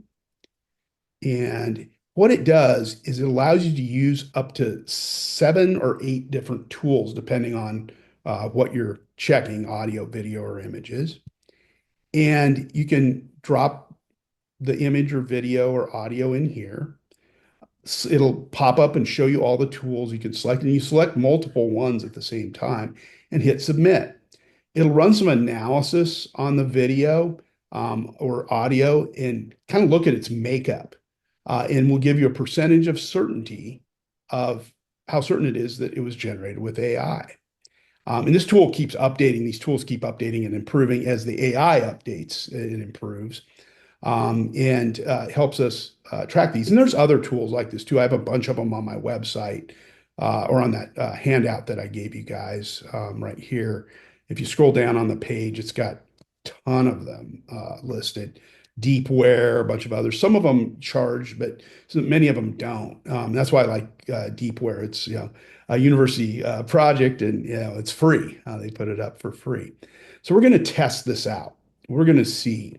The handout Libby, I just dropped it in the chat window, so you've got the link right there, the Google Doc. Yeah. So just click on that link in the chat window. I'll drop it in there again for you guys. Okay. So let's test it out. We're going to test it out on a piece of audio and then a piece of video. So the piece of audio is a robocall of Joe Biden telling New Hampshire voters back in February of 2024 to stay home and save their vote and don't vote in the primary election. Save their vote for the general election. It went out to 80,000 voters in New Hampshire. I was doing a training with the New England Press Association last spring, and they knew this story all too well. It went national. Some of the voters actually believed this, that they had to stay home and save their vote. Well, of course, Biden wouldn't record a robocall telling voters to stay home and not vote for him. He wouldn't do that, but some people believed it. This is actually an AI deepfake that was created by one of his Democratic opponents.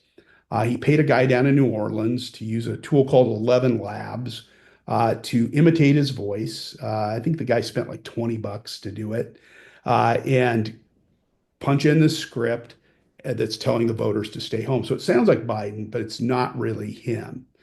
So I'm going to go ahead and play this. Primary. What a bunch of malarkey. We know the value of voting Democratic when our votes count. It's important that you save your vote for the November election. We'll need your help in electing Democrats up and down the ticket.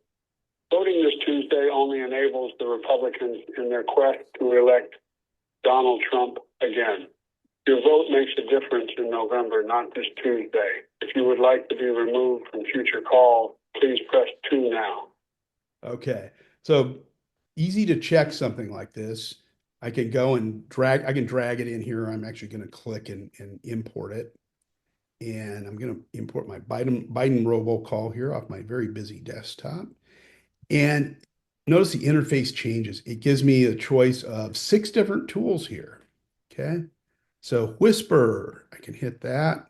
And I'll choose RawNet. I'll choose the older version of RawNet. I mean, they show what year these are made. And I'll hit submit. It asks me, do you know if this sample's AI generated? I'm going to tell it I don't know. Do you want to share the data with us? In other words, train on it. I'll hit yes. I'll hit confirm. And it takes about 35 seconds to a minute for this to process. It'll give me a percentage, and it also has details of how these tools work. So if you want to dig into it. So I'll let this sit and percolate for a minute. I'm going to do another deep fake for you. Okay.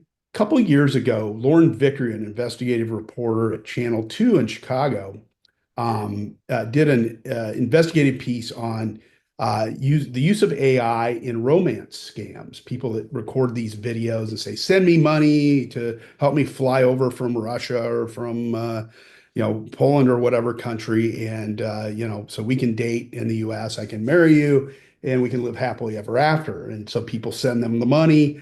There is no person that exists. There's a scammer behind it, and they collect all that money. So, not a good thing. Well, Victory needed a video of somebody creating a deep fake. So I went into the studio, I sat down with my laptop, and I created this video of Walter Cronkite. That's Channel 2, why not do Walter? And this is an image that's actually talking to you. This is from Walter's archives. It's a photo of him at the anchor desk of CBS News. And what he's talking about is the moon landing. And what he's talking about is kind of giving us a perspective of what it meant to us as humankind to see a person walk on the moon. So I was like 4 when this happened, and I thought it was the coolest thing ever. So I went back in his archive. You can go to his archives and find his sold scripts. I pulled it's actually what he said. Although this isn't him saying it, because if you recognize Walter's voice, most of us on here know Walter. My students don't necessarily know Walter, so I have to tell him who he is and show him some of his old videos and stuff. And so I'll play this, and I actually used a default. I didn't mimic his voice like they did Biden, but I did, find a voice that was pretty close. It's from a pull-down menu in a tool called Runway ML. Runway allows you to create images and videos pretty easily for free, and then they have paid upgrades. So you see the little watermark here from Runway. So I'll play this, and you'll be able to tell it's not Walter, but it's fairly close. The date's indelible. It's going to be remembered as long as man survives. July 20th, 1969. The day a man reached and walked on the moon. The least of us is improved by the things done by the best of us. Armstrong, Aldrin, and Collins are the best of us, and they let us further. Yeah, it's a little too nasal for him. But if you watched his mouth outside of where he said moon, his lips kept moving, and and you could see his mouth keep moving. Other than that, the lip sync was near perfect. His eyes blink, his forehead creased when he was speaking. Looks very real, okay? So we can load it into Deep Fakeometer. Oh, by the way, we got some results on our audio, 100% on Whisper, RawNet 93.7, which is pretty high, pretty nice. So it gave us a pretty a robust answer here. I'm probably not going to run it through any more tools because I can count on this being a deep fake. So video takes a little longer to run, so I'm going to go and open this tool up again, and I'll hit my login button. And now I'll load Walter in here. Drag Walter in. And boy, it gives me a lot of video choices in here. There's some good ones in here. LSDA is pretty good. But you can select as many as you want. It'll run 5 or 6 at a time. I just run 2 or 3 at a time just because it runs a little faster. I don't know, and click yes. And now video takes a little longer, 1 minute to 2 minutes. While that's running, I'll look through the questions real quick. The audio is not scratchy enough. Yeah, it's too clean to be audio from the 1960s. Yeah, Victory's great. Yeah, she worked at GN. Or there's Northwestern grad too.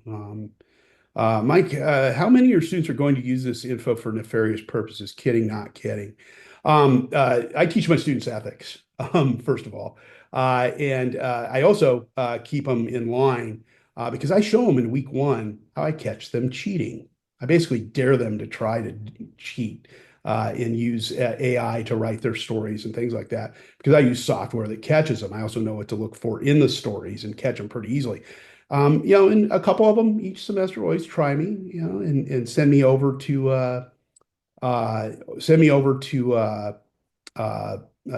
them over to the dean of students, and they get to deal with them over there. It's the same as cheating on an exam, So I teach them how to fact check and be smarter news consumers, but I also teach them the ethics of creating images and video online and the truth telling behind it. And if there's any ever questions about that, we actually post it on our website, Redline Project News, under our principles right here. So go down here to our principles. It lists how we handle all kinds of different situations, ethical code of conduct, our fairness policy, and we have 2-paragraph artificial intelligence policy. We tell people how we do use AI and don't use AI on our website. We don't use it for writing, but we do use it for editing and a few other things. So here we go. Pretty low percentages. This is still enough to send off a lot of bells and whistles. But it just shows you even these detection tools aren't perfect.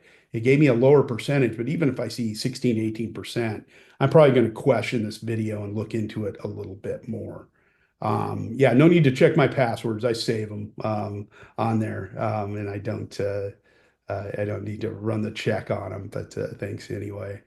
So Deep Fakeometer, pretty good tool. It'll do images as well, video, audio, and there's a lot of these tools. I've got a bunch of them up here on my handout. I'll scroll down to them just to show you how many we have.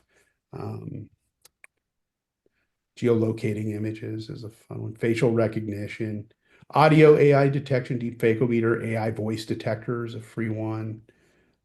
Video detection, Sensity, Deepware. Sensity is expensive, $200 annual fee. InVid, it's a Chrome plugin that will check it as well. So, and on some of these, I actually give you, a deep fake video to test. Like this is a video of Eminem speaking out about some political issue, and it wasn't him actually saying it. So it's a video you can test. Up here a little higher, I've got a whole folder full of all the images and everything that I just used that you can take and use yourself. Fact checking files folder, top of page 3. So in this folder, I've got all kinds of images and things that you can use to check. Even the Cronkite videos in here, the Biden call, other images and videos, everything that we worked with today. I'll even drop in the Hurricane Sandy, Street Shark, and I think it's already in there. Yeah, it's replace an existing file. So you've got those images you can play with as well. So there you go.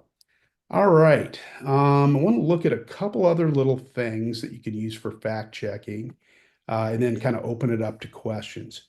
Google Earth, you can use to fact check things with. Locations and so on, building or something like that. It's great. But you can also check distances. Not long after Trump was shot, I was watching the media coverage, and about an hour into the coverage, I saw on Twitter a Washington Post post about the gunman was approximately 125 meters away from Trump when he shot him. And I'm like, God, I think I know how they came up with that. In Google Earth, which I just dropped the regular Earth link into your chat, has a little ruler up here called measure distance and area. You can measure distances, flat distances on the Earth's surface using this tool. And keep in mind, the Washington Post didn't have the longitude, latitude of where Trump was standing when he was shot. But they did have a general idea of where he was at, and that's why they used approximately 125 meters. The next day, it was actually released, the longitude, lat longe of where Trump was standing. And I've got it right here on our handout, and I'll drop it in your chat window so you can actually plug it in there and check it yourself and see if they got it right. Keep in mind, it's an estimate. So I'll drop it into the little search up here. And there it spins round and round. I'll change it to 2D. So Trump is here where this little red pinpoint is. The gunman was down here on this gray building, right down here, right at this second tile up here, this dark gray tile. So he had crawled up the back of this and was sitting right up here, laying right up here when he fired. So I'll go to the ruler, click where Trump was. Unfortunately, the pinpoint disappears. I've told the people on the Earth team to keep the pinpoint on there and click where the gunman was. It says 125.75 meters right there. And what's cool about this too is you can adjust the measurement unit. So I've got it set to meters right now. I can change it to kilometers, nautical miles if it's over water, feet, inches, yards. If you're doing area, it'll do acres. It'll do smoots if you're measuring a bridge.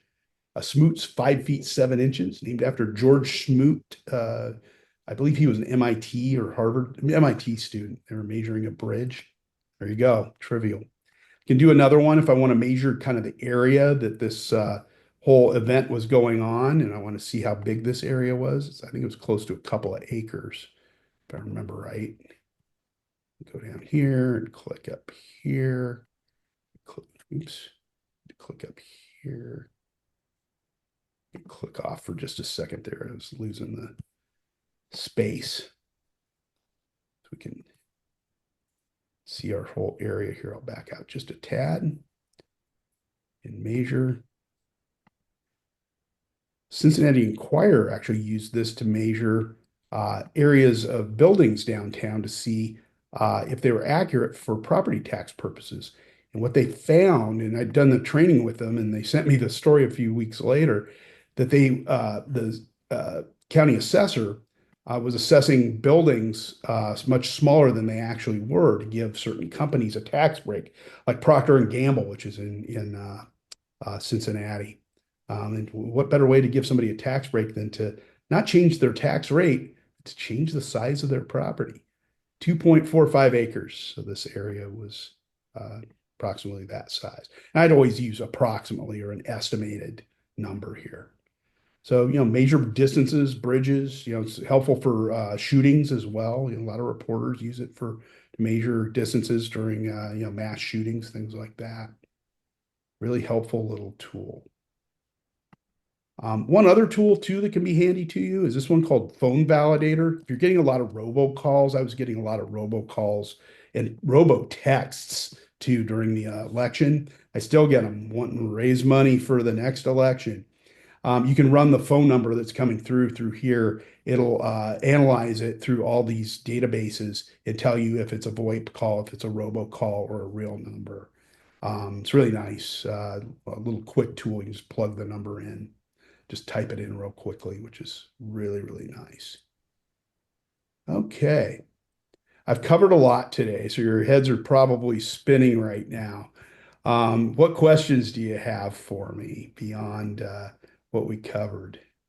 What is considered AI use in a bad way versus helping with grammar, or is that not allowed either?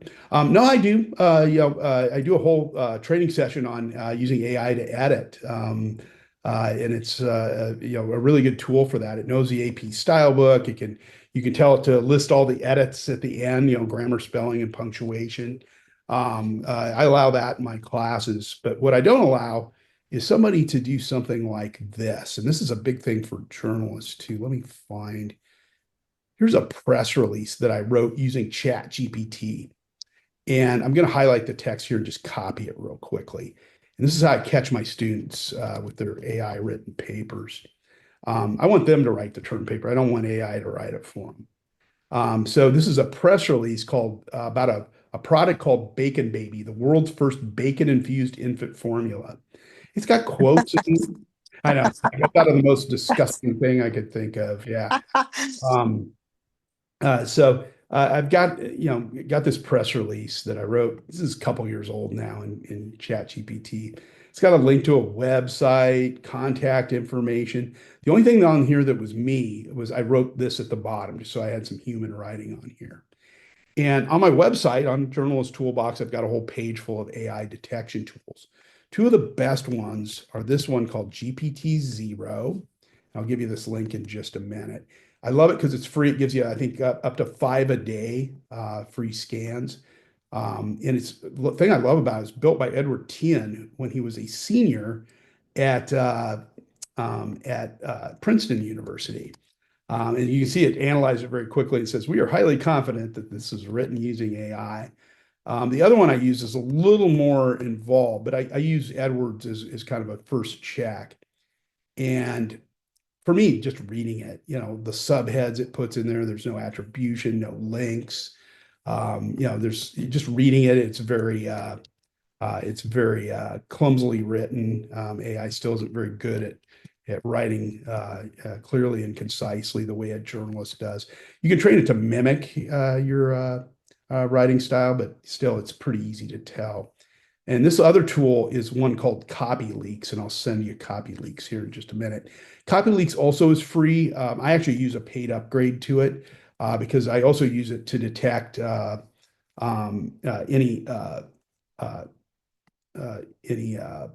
information that they've just cut and pasted out of another story, any plagiarism. So it has both. Yeah, it's an SNL sketch. Yeah.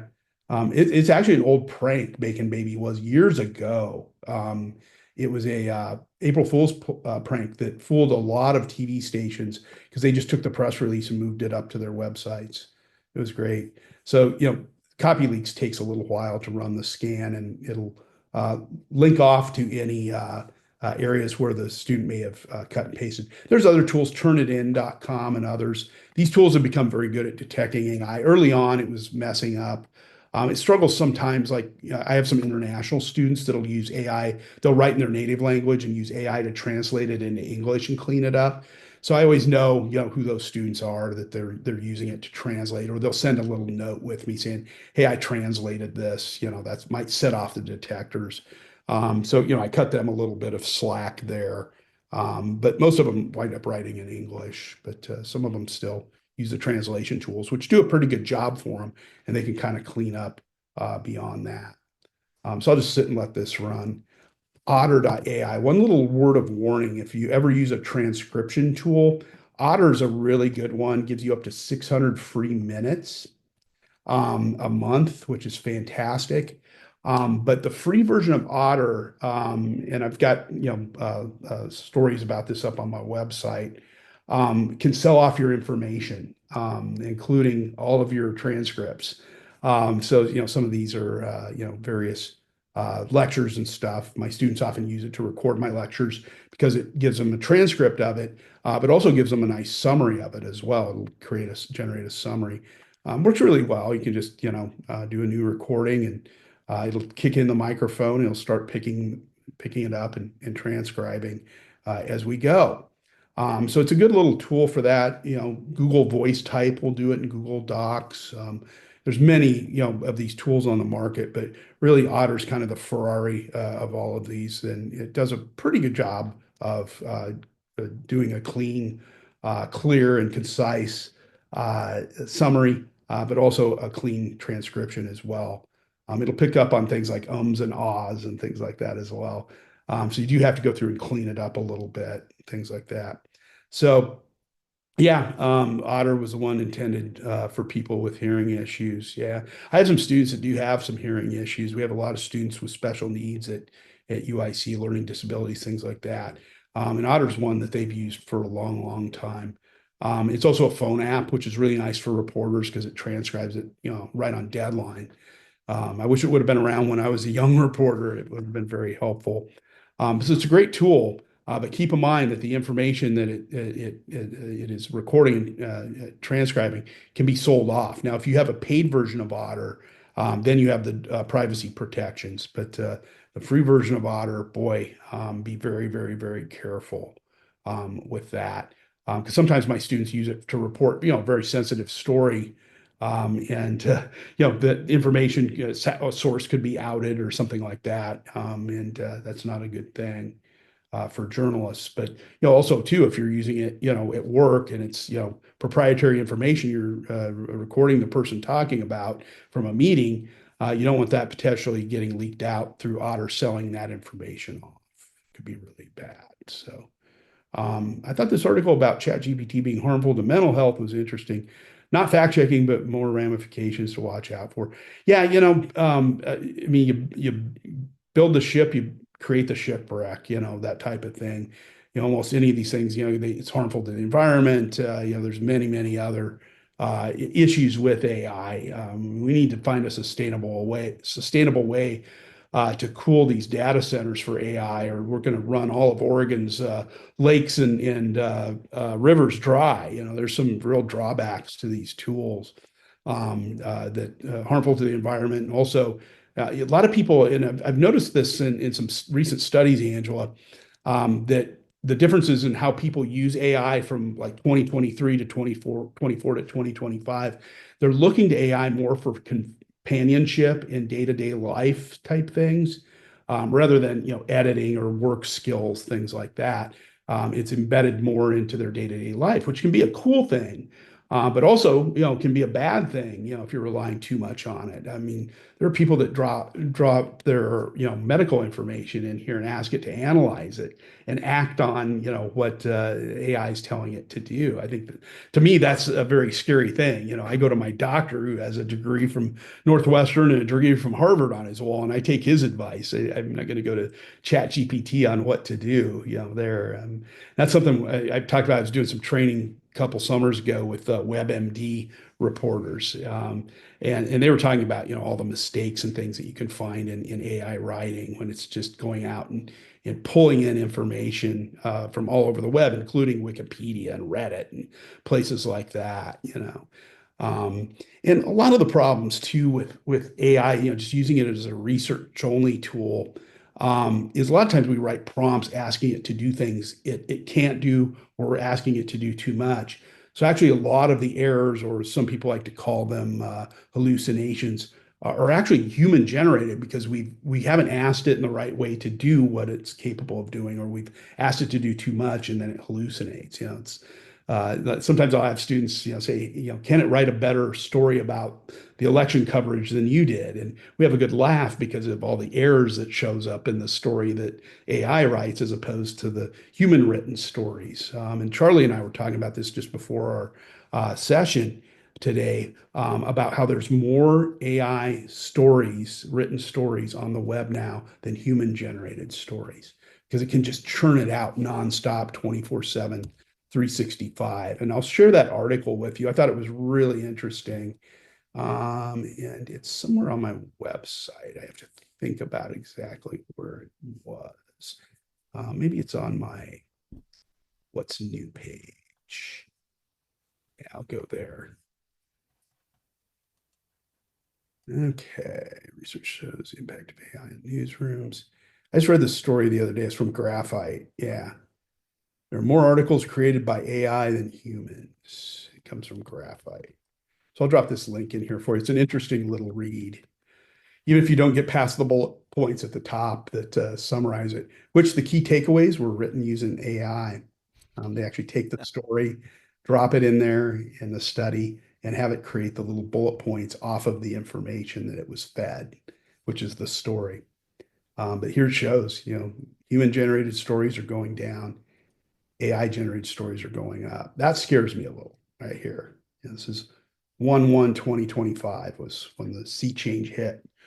Back in And then 20. you have AI creating articles based on articles written by AI, Yep. based on articles written by AI. Yeah.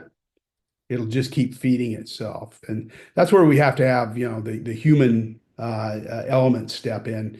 The Associated Press has what's called the 80/20 rule. If it's anything, if AI is going to do up to 80% of the work, at least 20% on the back end needs to be human interaction, fact checking, cleaning up, editing, and so on, quality control, and so on. But that's kind of scary. Any other questions or thoughts? We had some good things, some good observations on here. I always like it when you guys jump in and interact. Makes the 2 hours go a lot faster, huh?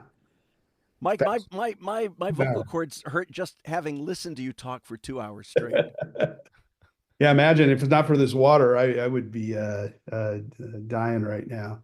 I got a couple of DMs from people too that had to jump off for meetings and stuff. But appreciate having you, Janet Dobbs. Long time no see. It's a familiar name. I've seen a couple of familiar names in here. Janet used to work at the Trib back in years ago. Yeah, she worked with you, and then she worked with me, Yeah, and yeah, she was in. she lived to tell the story. Yeah, she was in the AOL section. Yeah. Long time Well, ago. Yeah. Mike, this has been wonderful, and so on behalf of Mike Reilley and Northwestern University's local news accelerator, which is behind this whole initiative, and also on behalf of let's say everyone at ChicagoPublicSquare.com. Subscribe now, free. Tell your friends. Thank you for joining us. Mike's going to get me a link to the whole session. We'll share that in Chicago Public Square and with everyone who has responded to be here today. And I'm Charlie Meyerson. Let's all use this tech power for good. We got our work cut out for us, huh? All right, great. Thank you, Charlie. Take care. Thank you, Mike. See ya. Reach out if you have any questions beyond today. I'm always accessible. Thanks. He Take is care. very accessible. He's one of the most accessible human beings I know. We're wired in, Yep. and it's a real person, not AI. All right. We'll see you guys. Absolutely. Take Thanks, care. everyone. Take it easy. Bye.